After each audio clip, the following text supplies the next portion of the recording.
नमस्कार दोस्तों, सभी स्टूडेंट्स कैसे हैं। आज अपन बात करने वाले हैं जो सेट का एग्ज़ाम हुआ था एमपी के अंदर, मध्य प्रदेश सेट एग्ज़ाम 2024 का जो पार्ट फर्स्ट है, जिसके बारे में आज अपन डिस्कस कर चुके हैं। आज अपना जो पार्ट है वो सेकंड रहेगा, जिसमें लगभग अपन ने 50 क्वेश्चन हैं वो डिस्कस किए थे और आगे जो 50 क्वेश्चन है वो इस वीडियो में अपन डिस्कस करने वाले हैं। तो इनमें से खास तौर से आप ये मान लो कि जो भी फैक्ट बन पाएंगे उनके बारे में डिस्कस करेंगे, जिनके बारे में नहीं बन पाएगा उनको अपन छोड़ देंगे, ठीक है ना। और फिर भी आप लोगों के कोई भी डाउट कुछ भी रहता है किसी भी क्वेश्चंस के अंदर, तो आप लोग प्लीज़ कमेंट सेक्शन में जाके कमेंट कीजिए, तो अपन उसके ऊपर डिस्कस कर सकेंगे। क्वेश्चन नंबर यहाँ पे देखेंगे 103 के अंदर।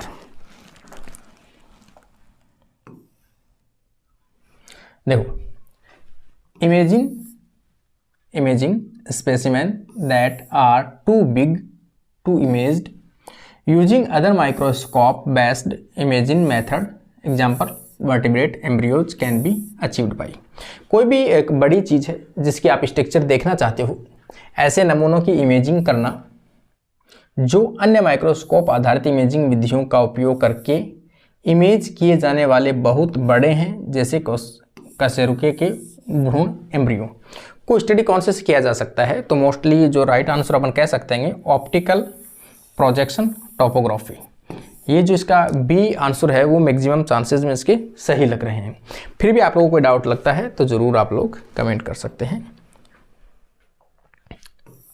आगे अपन देखेंगे यहाँ पर 104 नंबर क्वेश्चन जो दिया हुआ है, यहाँ पे आप देखोगे, देखो the extension of analysis of variance, ठीक है ना, analysis of variance ANOVA which include the covariance of the outcome of the univariate ANOVA, तो उसे क्या कहेंगे। तो यहाँ पर अपना आ जाएगा एनकोवा, ठीक है ना, AN कोवा, COVA कोवा। इसका राइट आंसर क्या आंसर जाएगा, ए ऑप्शन इसका राइट आंसर होगा। ये सिर्फ आपके जो पेपर सॉल्यूशन है केवल आपकी जो की है उसके अकॉर्डिंग दे रहे हैं अपन, एक्सपेक्टेड की जो है कि भाई आप लोगों को आपका जो पेपर है उसको एक आइडिया से अपन सॉल्यूशन कर सको आप लोग, उसके लिए उसका एक आधार है, ठीक है ना। अगला क्वेश्चन अगर आप देखोगे यहाँ पे 105 number, the method that can sequence a single DNA molecule without need for a intervening PCR amplification और chemical labelling step that or the need for optical instrumentation to identify the chemical label and have potential for the high throughput and low cost sequencing, ठीक है ना। ये वह विधि जो किसी एकल DNA अणु को अनुक्रमित कर सकती है बिना किसी हस्तक्षेप वाले PCR के द्वारा रासायनिक लेबलिंग चरण आवश्यकता के रासायनिक की पहचान की ऑप्टिकल इंस्ट्रूमेंटेशन की आवश्यकता और उच्च क्षमता वाली रखती हो। ये सभी जो चीज़ें हैं प्रॉपर्टीज, उनके अनुसार यदि आप सीक्वेंसिंग किसी DNA की करना चाहते हो तो कौन सा मेथड सबसे बेस्ट रहेगा जिसमें PCR यूज में ना आए, कहने का मतलब ये है। तो इसमें से नैनोपोर जो सीक्वेंसिंग होती है इसमें PCR जैसी टेक्निक यूज में नहीं आती है, लो कॉस्ट प्रकार की सीक्वेंसिंग होती है। इसका राइट आंसर जो है वो आपका बी ऑप्शन रहेगा।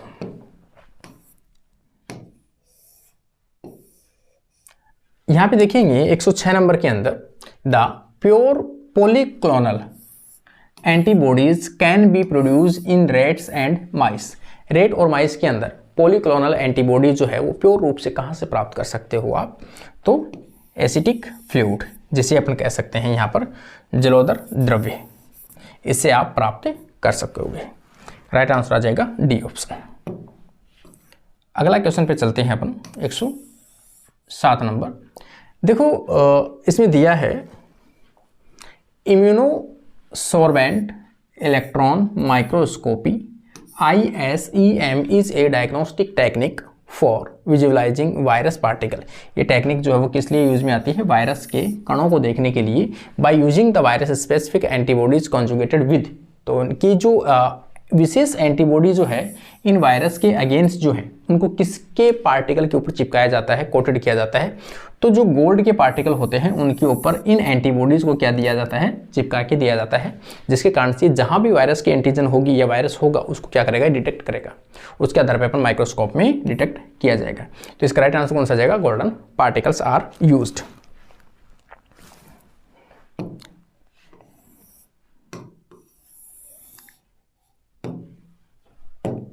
यहाँ पे देखोगे 108 नंबर में sociometric matrix sampling in study of behaviour, कि मतलब कोई भी ऑर्गेनिज्म है किस प्रकार की सामाजिकता वो दिखा पाते हैं, उसकी स्टडी यदि आपको करना हो, किसी की व्यवहार की स्टडी करना हो तो कैसे आप लोग कर पाओगे, ठीक है ना। Is use for the studying interaction between, किसके बीच में इंटरेक्शन के अध्ययन आप करना चाहोगे, तो कोई भी जो इंडिविजुअल पर्सन होते हैं वो एक ग्रुप में कैसे रहते हैं, किस प्रकार से एक दूसरे के साथ में व्यवहार करते हैं, उनके अध्ययन किया जाता है। तो वो खास तौर से इसमें आ जाएगा इंडिविजुअल व्यक्ति जो आपस में किसी छोटे समूह या बड़े समूह के अंदर रहते हैं और एक व्यवहार शो करते हैं कि वो साथ में रहना चाहते हैं या नहीं रहना चाहते, साथ में अगर वो होते हैं तो किस प्रकार एक दूसरे को कोऑपरेट करते हैं, ठीक है ना। तो इसका राइट आंसर कौन सा जाएगा, सी ऑप्शन इसका राइट आंसर होगा।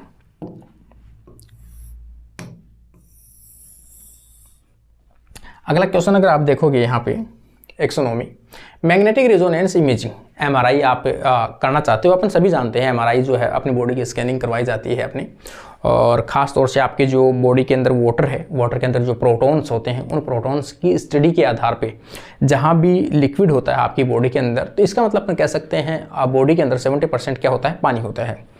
तो पानी मतलब आपके जो भी लिविंग ऑर्गेनिज्म ऑर्गन्स हैं, आपके अंग हैं, अंगों के अंदर क्या होता है, पानी होता है। तो पानी के अंदर जो प्रोटॉन्स बनते हैं, इन प्रोटॉन्स की उपस्थिति के आधार पर ये क्या करती है, एमआरआई वर्क करती है। Work very well in routine clinical imaging of large volume of soft tissues, ठीक है ना। सॉफ्ट टिश्यूज का मतलब जिनके अंदर पानी की जो मात्रा है वो अधिक हो, उसे अपन सॉफ्ट टिश्यूज जो है, यहाँ पे ये कंडीशन अपन कह सकते हैं।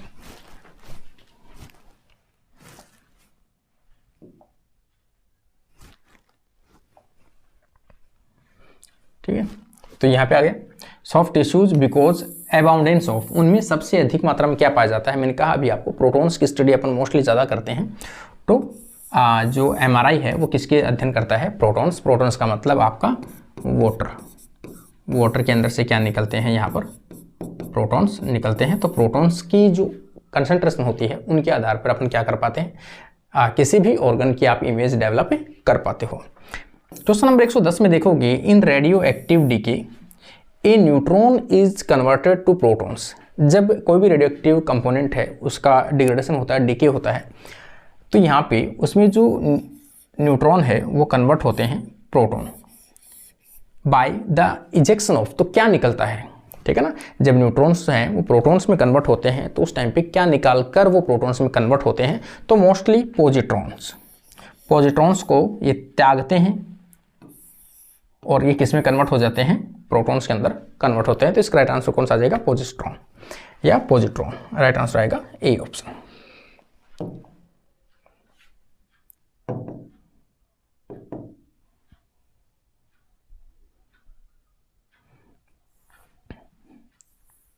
अगला क्वेश्चन जो है ये तो हो गया। यहाँ पे 111 नंबर जो क्वेश्चन है, यहाँ पे आप देखोगे an enzyme present in E coli which hydrolyse lactose.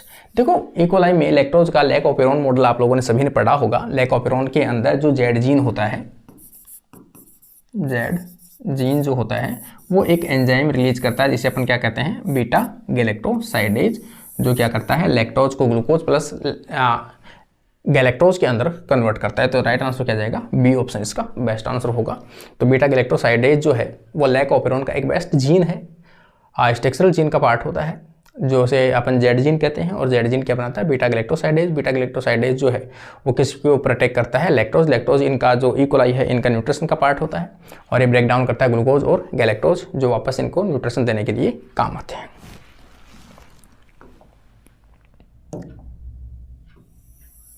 एक 112 नंबर क्वेश्चन में अगर आप देखोगे यहाँ पे the coined the term centrosomes जो है, centrosome for a structure present at the interphase near the nucleus. अपन सभी जानते हैं जो भी एनिमल सेल्स होते हैं, एनिमल सेल्स के पास में क्या होते हैं, यहाँ पे केंद्रक है, इसके पास में पहले तो एक ही होता है सेंट्रोसोम, जिसे अपन सेंट्रियोल्स, इसमें से अपन कह सकते हैं इससे क्या निकलते हैं, स्पाइंडल फाइबर्स निकलते हैं ये वाली। तो एक यदि स्ट्रक्चर हो तो अपन उसे क्या कहेंगे, ये जो स्ट्रक्चर है इस प्रकार से, ये जो पूरी स्ट्रक्चर इसे तो क्या कहते हैं, सेंट्रोसोम कहते हैं। जब इसका विभाजन होगा तो दो प्रकार की स्ट्रक्चर बनेगी, एक ये निकल जाएगी और एक ये निकल जाएगी। ये यहाँ चली जाएगी और ये यहाँ चली जाएगी।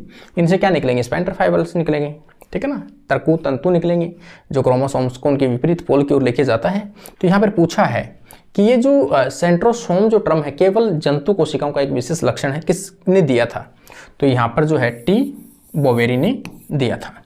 इसका राइट आंसर आ जाएगा डी ऑप्शन। अगला क्वेश्चन देखो, एक वेरी इंपॉर्टेंट क्वेश्चन आया है जो पहले कभी नेट में आया करता था। कई ऐसी डिजीज हैं जो लाइसोसोम से रिलेटेड डिजीज है। लाइसोसोम के अंदर एंजाइम की एब्सेंस होने के कारण से लाइसोसोम के अंदर ये कंटेंट जो है वो इकट्ठे होने लगते हैं, जिनके कारण से कई डिजीज होती है। कार्बोहाइड्रेट के मॉलिक्यूल्स है वो इकट्ठे होने लगते हैं, लिपिड है वो इकट्ठे होने लगती है। क्यों? क्योंकि जो इनको डिग्रेड करने वाले एंजाइम्स होते हैं लाइसोसोम्स के अंदर होते हैं, और लाइसोसोम्स के अंदर अगर वो एंजाइम्स एब्सेंट हो, उन एंजाइम की डेफिशिएंसी हो, तो उनके कारण से कई डिजीज होती है, जैसे Sachs disease, I cell disease और रेमेटॉइड आर्थराइटिस और पोम्बे डिजीज, और यहाँ पे दिया हुआ है Hurler syndromes disease in human caused by the malfunctioning of, किसके प्रभाव होने के कारण से होते हैं, तो इसका राइट आंसर आ जाएगा लाइसोसोम के कारण से। 114 नंबर में देखोगे, who discovered the thread like structure which appear during the cell division called the chromosome, ठीक है ना। क्रोमोसोम की जो क्रोमेटिन्स होते हैं उनके स्ट्रक्चर की अध्ययन जो है वो किसने किया था, तो स्टार्सबर्गर ने, ई स्टार्सबर्गर। तो इसका राइट आंसर क्या आ जाएगा, सी ऑप्शन इसका बेस्ट आंसर होगा।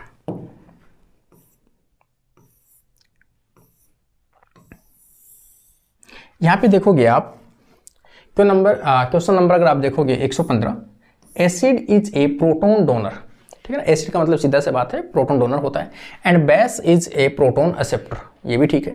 This theory is known as the, तो इस थ्योरी को अपन क्या कहते हैं भाई, ब्रोंस्टेड लॉवर थ्योरी के नाम से जानते हैं।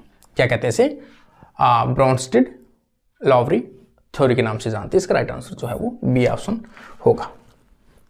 अगला क्वेश्चन सेम इसी में देख लेते हैं, इसी पेज पे। डेथ ऑफ ह्यूमन, किसी भी मानव की व्यक्ति की जो डेथ होती है वो कब होती है, जब पीएच जो है blood pH is below, blood की जो पीएच है किससे नीचे हो जाए, ताकि व्यक्ति की मौत हो सकती है।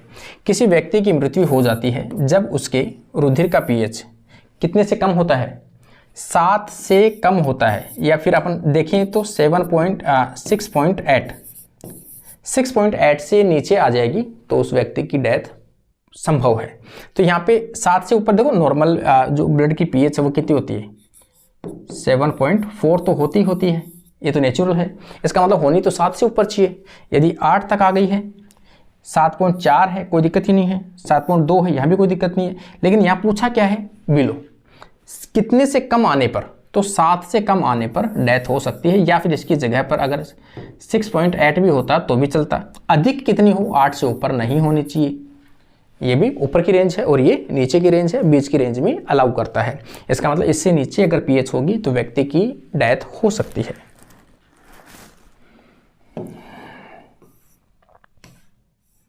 एक 117 में अगर आप देखोगे, डिसीजन, थोड़ा सा इसको नीचे ले लो, decision for cell division is made during, ठीक है ना। कोई भी सेल्स का जो डिसीजन होता है सेल डिवीजन का, वो किस फेज में होता है, इंटरफेज की जीवन के अंदर होता है, कि ये सेल आगे विभाजन करेगी या नहीं होगी। इसको अपन क्या बोलते हैं, चेक पॉइंट के नाम से जानते हैं। इसे क्या कहते हैं भाई, चेक पॉइंट कहते हैं, कि ये सेल है वो विभाजन होगी नहीं, ये वो डिसाइड कौन करती है, G1 करती है, उसे कहते हैं चेक पॉइंट, वो चेक करती है।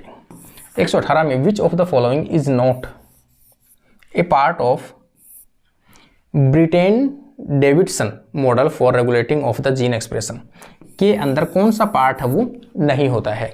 देखो, इसके अकॉर्डिंग प्रोड्यूसर भी होते हैं, सेंसर भी होता है और रिसेप्टर भी होता है। इसके अकॉर्डिंग जो है वो प्रमोटर जो है वो जीन का पार्ट नहीं माना जाता है। विच of the following part Britain model regulation of the gene expression note, इनमें से कौन सा नहीं है, तो प्रमोटर नहीं है। और ये तीनों पार्ट जो है इसके मॉडल के अंदर नाम आते हैं। 119 में आप देखोगे, during the DNA replication both parental strands are separated, ठीक है ना। डबल स्ट्रैंडेड डीएनए के दौरान जो स्ट्रैंड है वो उनके बीच में जो हाइड्रोजन बॉन्ड्स होते हैं डबल स्ट्रैंडेड डीएनए से convert into single stranded DNA. तो कोई भी जो डीएनए होता है, ये कॉमन सा क्वेश्चन है वैसे तो, गलत नहीं होना चाहिए था आप लोगों का, कि डीएनए का डबल स्ट्रैंड जो डीएनए है वो किस में कन्वर्ट होता है, तो सिंगल स्ट्रैंड में कन्वर्ट होता है इस प्रकार से यहाँ पे, ताकि दोनों स्ट्रैंड के ऊपर क्या हो सके, डीएनए का सिंथेसिस हो सके। तो इसमें जो एंजाइम है वो कौन सा आता है, हेलिकेज एंजाइम जो है वो यूज में आता है। तो इसका राइट आंसर कौन सा आ जाएगा, डीएनए हेलिकेज, बी ऑप्शन इसका राइट आंसर होगा।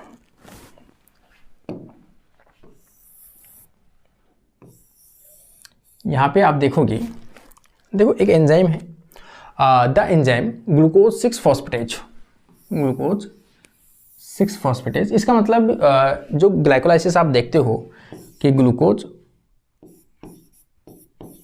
जो है वो किस में कन्वर्ट होता है, ग्लूकोज 6 फॉस्फेट में कन्वर्ट होता है। लेकिन ये अगर वापस कन्वर्ट हो इसके अंदर, यहाँ पे तो जो एंजाइम काम आएगा वो तो आएगा हेक्सो काइनेज, ये तो आता है एटीपी की सहायता से ग्लूकोज को किस में कन्वर्ट करता है, ग्लूकोज 6 फॉस्फेट में। लेकिन अगर ये वापस कन्वर्ट होना चाहे इसके अंदर किसमें, ग्लूकोज 6 फॉस्फेट, तो कौन सा एंजाइम काम आएगा, हेक्सोकाइनेज। यहाँ पे जो आएगा वो आ जाएगा फॉस्फेटेज, ग्लूकोज 6 फॉस्फेटेज, मतलब इस फॉस्फेट को हटा सके तो ये वापस किस में कन्वर्ट हो जाएगा, ग्लूकोज में कन्वर्ट हो जाएगा। लेकिन इस प्रकार के जो एंजाइम होते हैं वो कहाँ देखने को मिलते हैं, एंडोप्लाज्मिक रेटिकुलम के अंदर देखने को मिलते हैं। तो इसका राइट आंसर कौन सा आ जाएगा, ए ऑप्शन इसका बेस्ट आंसर होगा।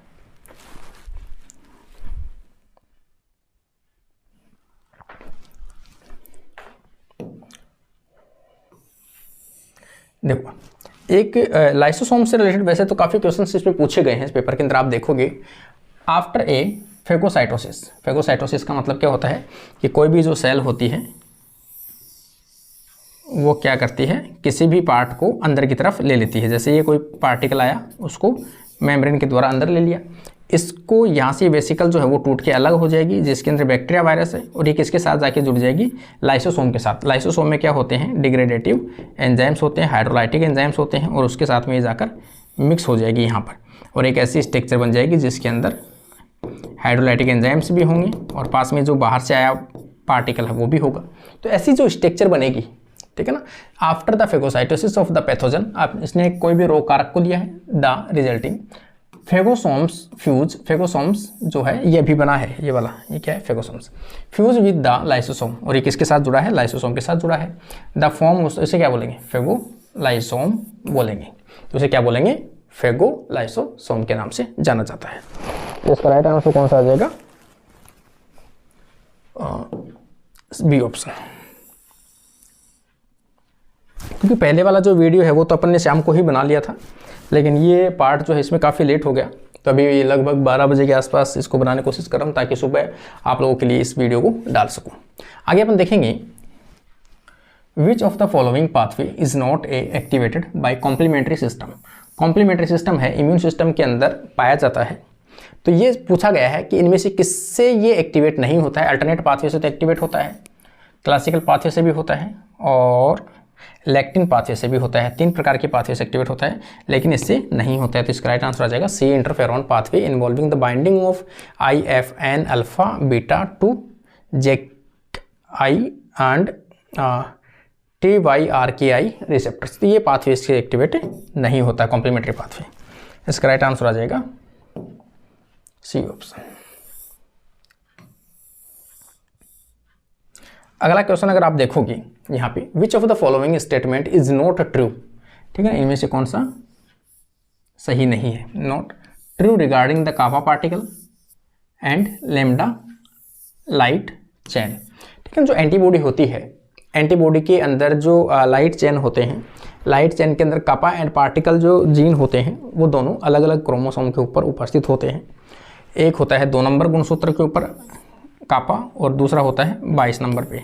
तो दोनों अलग अलग गुणसूत्रों के ऊपर उपस्थित होते हैं। Both are located on the same गुणसूत्र, सेम क्रोमोसोम। ये सेंटेंस पहला ही क्या है, इसका गलत है। देखो ऊपर दिया है नॉट ट्रू, तो ये सही नहीं है, पहला आंसर इसका गलत। राइट आंसर आ जाएगा इसका ए ऑप्शन।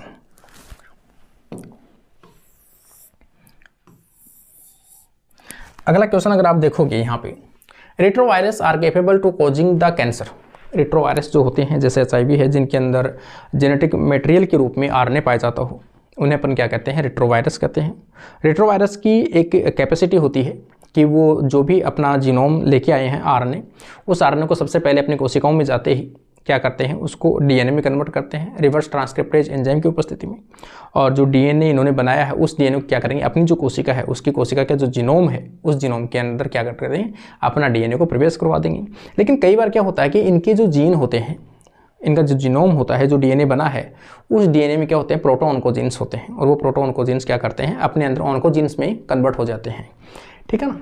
तो यहाँ पर क्या कर सकते हैं, they cancer causing produce a very high number of the progeny, may carry cellular tumor suppressive gene, often contain the point mutation, may carry cellular proto-oncogene। इनके पास में क्या हो सकते हैं, प्रोटो-ऑन्कोजीन हो सकते हैं जो अपने अंदर क्या कर सकते हैं, कैंसर कर सकते हैं। इसका राइट आंसर आ जाएगा डी ऑप्शन। कैंसर करने में सक्षम इसलिए होते हैं।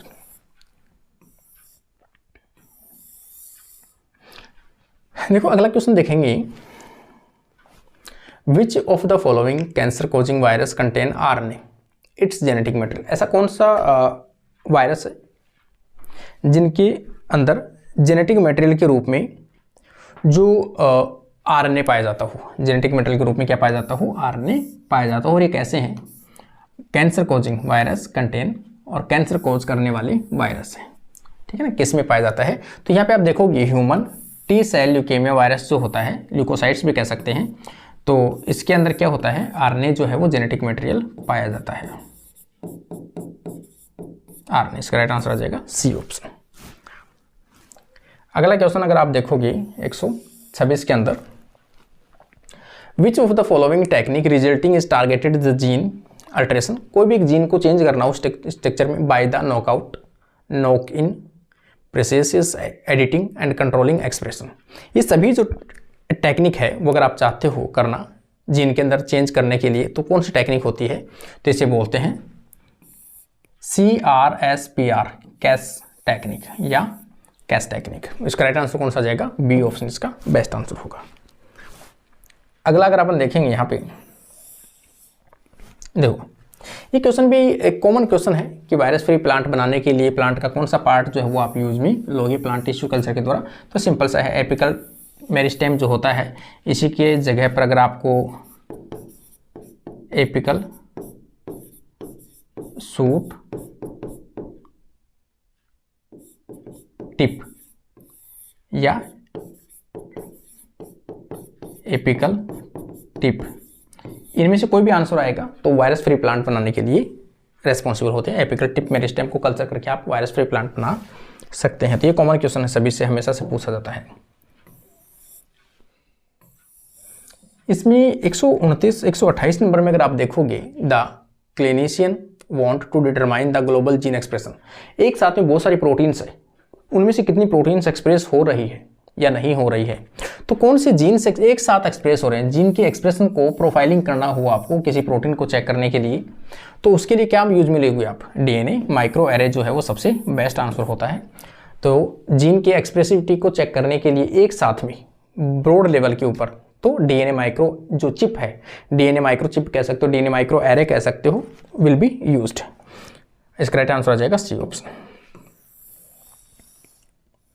अगला क्वेश्चन अगर आप देखोगे यहाँ पे, which of the following is not a primary immune deficiency. इनमें से कौन सी, देखो भाई सभी कैसी होती है, ये इम्यून रेस्पॉन्स तो है ही, मतलब इम्यूनो जो डेफिशिएंसी सिंड्रोम होते हैं वो तो है ही है। इन्होंने थोड़ा सा डाइवर्ट करके दिया है, प्राइमरी इम्यून डेफिशिएंसी डिजीज नहीं है प्राइमरी इम्यून, ठीक है ना। तो इनमें से आप देखोगे ये SCID और BLS और VAS, ये सभी जो तीनों हैं 1 और 2 और 3, ये सभी कैसी है भाई, प्राइमरी है। ये भी प्राइमरी इम्यून डिफिशियंसी है, ये भी प्राइमरी इम्यूनो डिफिशियंसी है। लेकिन जो एड्स होता है वो कैसा है, सेकेंडरी इम्यूनो डेफिशिएंसी है। तो इसका राइट आंसर कौन सा जाएगा, बी ऑप्शन इसका बेस्ट आंसर होगा, क्योंकि नहीं पूछा है तो इनमें से प्राइमरी नहीं है, तो बी ऑप्शन नहीं है। 130 में अगर आप देखोगे, which one of the following statement is incorrect about the T cell. T cell से संबंधित कौन सा सेंटेंस है वो सही नहीं है, ठीक है ना, इनकरेक्ट। तो यहाँ पे interaction of T cells MHC molecule second inactivate CDH plus cells to produce cytokines. हो सकता है, ये तो ठीक है। इसमें से देखो एग्जैक्ट आंसर है वो नहीं निकल पा रहा है, थोड़ा सा कन्फ्यूजन रहता है इसमें से, ठीक है ना। फिर भी आप लोगों को कोई डाउट इसमें है तो आप लोग कमेंट करके बता देना, इसको मैं अभी सॉल्व नहीं कर पा रहा हूँ तो अपन इसको छोड़ देते हैं क्वेश्चन को, ठीक है ना। अगर आप लोगों को लगता है 130 में कोई क्वेश्चन तो आप लोग 130 कमेंट करके आप लोग डाल सकते हो इसका आंसर क्या हो सकता है। देखो 131 में अगर आप देखो कि इन animals nervous system is derived, nervous system ले लो, न्यूरॉन्स ले लो, आपकी स्किन ले लो, ये सभी जो होते हैं वो किससे बनते हैं, एक्टोडर्म से बनते हैं। जो जर्म लेयर बनती है अपनी कौन सी, एक्टोडर्म, तो एक्टोडर्म से ही अपने न्यूरॉन्स, अपने हेयर्स, अपनी स्किन्स, वो सभी चीज़ें बनती है। आपका ब्रेन पूछा जाए तो वो भी सब किससे बनता है, तो नर्वस सिस्टम एक्टोडर्म से डेवलप होता है। इसका राइट आंसर आ जाएगा। अगला क्वेश्चन अगर आप देखोगे 132 में plant tissue culture, what does the term organogenesis mean, organogenesis का अर्थ क्या होता है, ऑर्गेनोजेनेसिस का शब्द का मतलब क्या होता है। ऑर्गन का बनना, सीधी सी बात है, ऑर्गन का बनना क्या होता है, ऑर्गेनोजेनेसिस होता है।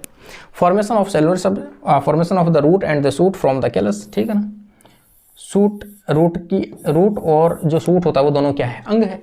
तो किसी भी कैलस से कल्चर कर आप क्या बनाना चाहते हो, शूट बना सकते हो ऊपर की तरफ और नीचे की तरफ रूट बनाना चाहते हो, तो उनके अंग का निर्माण हो रहा है। तो इसका राइट आंसर क्या जाएगा, बी ऑप्शन आ जाएगा।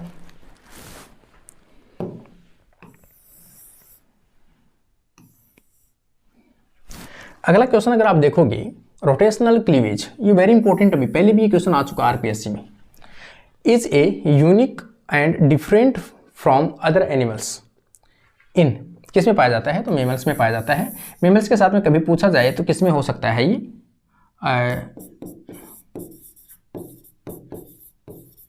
निमेटोड्स में हो सकता है। निमेटोड्स का जैसे एग्जांपल है सी एलिगेंस, ठीक है ना। तो ये किस में देखने को मिल सकता है, लिमिटोड्स में देखने को मिल सकता है। इसके अलावा काफ़ी जो मेमल्स हैं, मेमल्स के अंदर, ह्यूमन के अंदर भी इसी प्रकार का होता है, रोटेशनल क्लीवेज ही होता है, ह्यूमन के अंदर है, मेमल्स के अंदर, निमेटोड्स के अंदर है। तो इसका राइट आंसर आ जाएगा सी ऑप्शन। इसमें देखोगे 134 में the correct sequence of the process development after the fertilization. देखो निषेचन के बाद की प्रोसेस एंड क्लीवेज, निषेचन के बाद क्लीवेज, क्लीवेज के बाद की प्रोसेस पूछिए तो क्लीवेज जब होगा तो क्लीवेज के बाद में क्या होगा, पहले तो आ जाएगी मोरुला, मोरुला के बाद में ब्लास्टुला, ब्लास्ट के बाद में गैस्ट्रुलेशन, गैस्ट्रुलेशन के बाद में ऑर्गेनोजेनेसिस, ऑर्गन का निर्माण होगा। तो यहाँ पे देखो सबसे पहले तो इनमें से देखेंगे मोरुला नहीं दी है, ब्लास्टुला भी नहीं दी है, ब्लास्टुला दी है लेकिन यहाँ पे दी है तो कोई मतलब नहीं है इसका। तो सबसे पहले ब्लास्टुला भी नहीं है तो गैस्ट्रुला सबसे पहले, गैस्ट्रुला के बाद में क्या होगा, ऑर्गन्स का निर्माण होगा, मतलब जो जर्म लेयर बनती है 3, एक्टोड्रम, एंडोड्रम और मीजोड्रम, और उनसे क्या बनेंगे, ऑर्गन्स बनेंगे, और फिर बाद में क्या होगा, उसका ग्रोथ होगा। तो इसका राइट आंसर क्या जाएगा, ए ऑप्शन इसका बेस्ट आंसर होगा।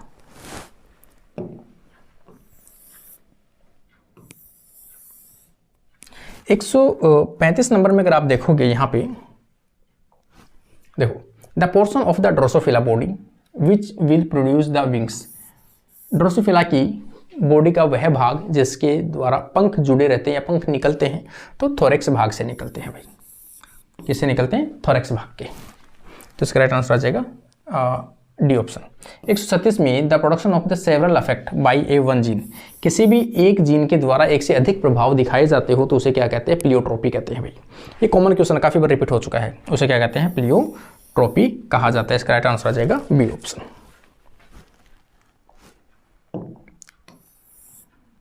एक 137 यहां देखोगे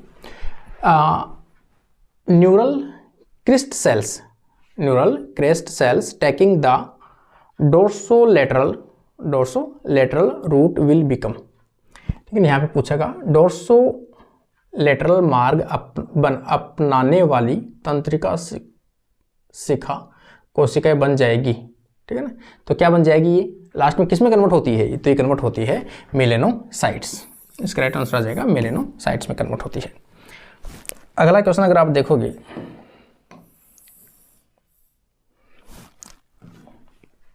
name condition of the child parameter ageing appearing by the child's first year ये तो देखो केंद्रीय तंत्र यंत्र की, इसका थोड़ा आइडिया नहीं है, इसको छोड़ देते हैं।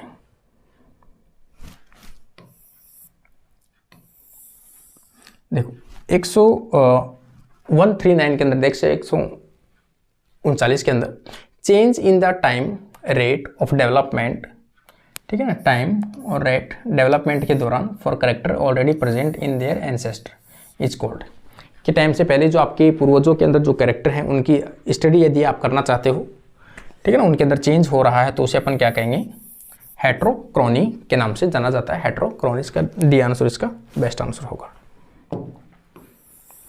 140 के अंदर अगर आप देखोगे, a period chilling which can enhance the flowering, सीधी सी बात है, किसी भी जो बड है, कोई भी प्लांट का टहनी है, यदि आपको उसको लो टेम्परेचर देना है, लो टेम्परेचर देने के बाद में यदि उसको फ्लावर के लिए इंड्यूस किया जाता है, पुष्प के लिए इंड्यूस किया जाता है, प्रेरित किया जाता है पुष्पासन के लिए, तो उसे प्रोसेस को क्या कहता है अपन, वर्नेलाइजेशन कहा जाता है, बसंतीकरण कहा जाता है। तो इसका राइट आंसर क्या आ जाएगा, वर्नेलाइजेशन, इसका राइट आंसर आएगा सी ऑप्शन।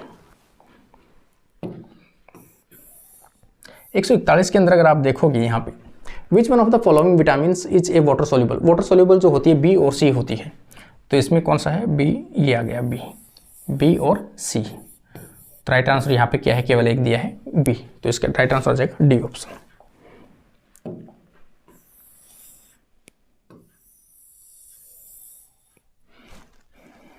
देखो अगला क्वेश्चन देखो, which of the following statement is not correct of the carotenoids, carotenoids से रिलेटेड कौन सा सेंटेंस जो है वो सही नहीं है। Carotenoids, these are the main accessory pigments, ये भी सही है। These includes orange carotenes and yellow xanthophylls, ये भी ठीक है। They absorb wavelength of the 550 से 600 नैनोमीटर, जबकि ये करती कितनी है, 400 से 550 नैनोमीटर के आसपास की जो लाइट है वो एब्जॉर्ब करती है। ये सेंटेंस जो है वो गलत है, इसका राइट आंसर सी ऑप्शन इसका है जो वो बेस्ट आंसर होगा। अगला क्वेश्चन अगर अपन देखेंगे 143, विच of the following statement is not correct about the photo respiration, इनमें से कौन सा फोटो रेस्पिरेशन से संबंधित सेंटेंस नहीं है, मतलब सही नहीं है।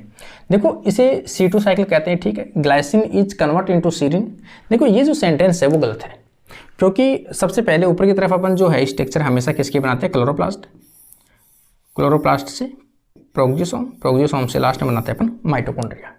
यहाँ जो है वो C2 साइकिल स्टार्ट होता है और यहाँ एंटर करता है, यहाँ ग्लाइसिन बनता है और ग्लाइसिन एंटर करता है माइटोकॉन्ड्रिया में, और दो मॉलिक्यूल जो ग्लाइसिन के मॉलिक्यूल जुड़ते हैं तो 4, यहाँ पे देखेंगे 4 कार्बन बने, 4 कार्बन में से एक CO2 निकल जाएगी और एक 3 कार्बन का जो है वो यह बन जाएगा सीरीन।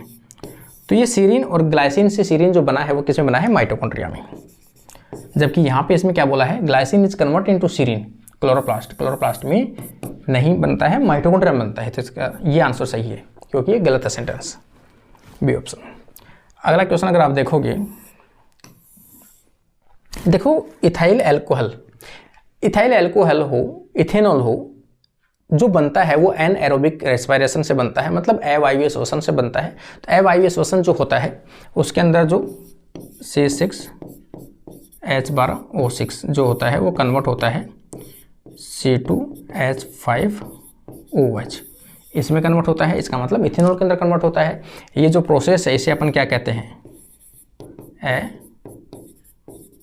अवायवीय कहते हैं, और अवायवीय की जो प्रोसेस होती है इसे अपन क्या कहते हैं, किण्वन कहते हैं या फर्मेंटेशन कहते हैं हिंदी में। तो इसका राइट आंसर क्या आ जाएगा, किण्वन आ जाएगा, यहाँ पे दिया हुआ है किण्वन, ये इसका सी ऑप्शन जो है इसका राइट आंसर होगा।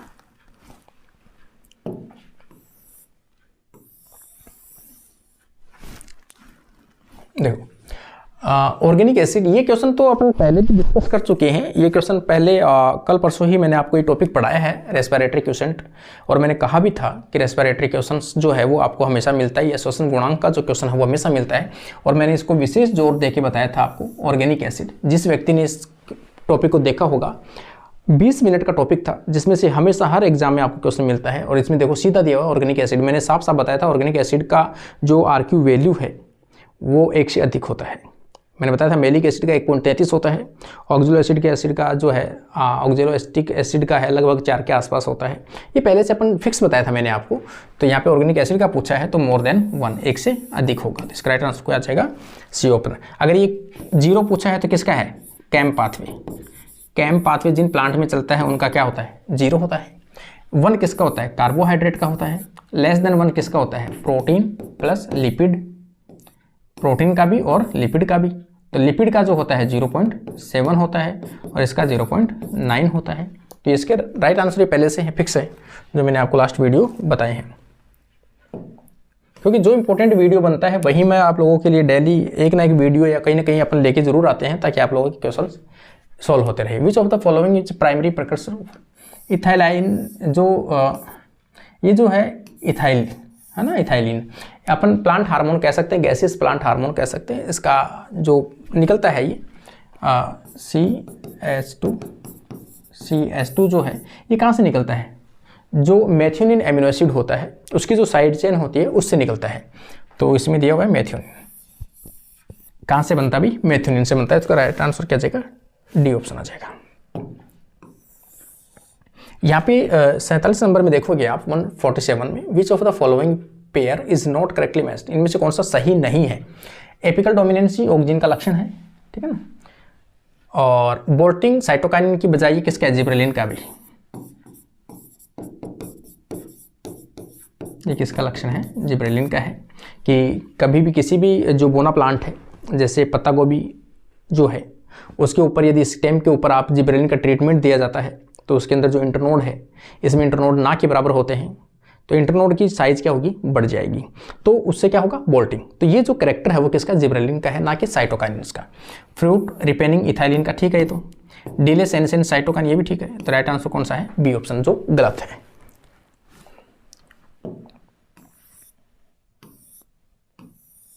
एक 148 में अगर आप देखोगे which one of the following is not true for phytochromes. Phytochromes के रिगार्डिंग सही नहीं है।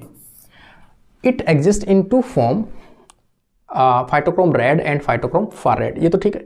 It is a large dimeric protein, ये भी ठीक है। It has low proportional of polar amino acids and water insoluble PR form, ये तो ठीक है। ये इसका जो आंसर गलत होगा वो कौन सा होगा सी ऑप्शन इसका गलत आंसर होगा।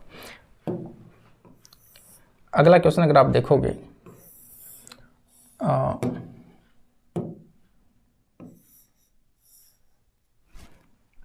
देखो 149 में the free running rhythm that appears to daily diurnal are perfectly cold.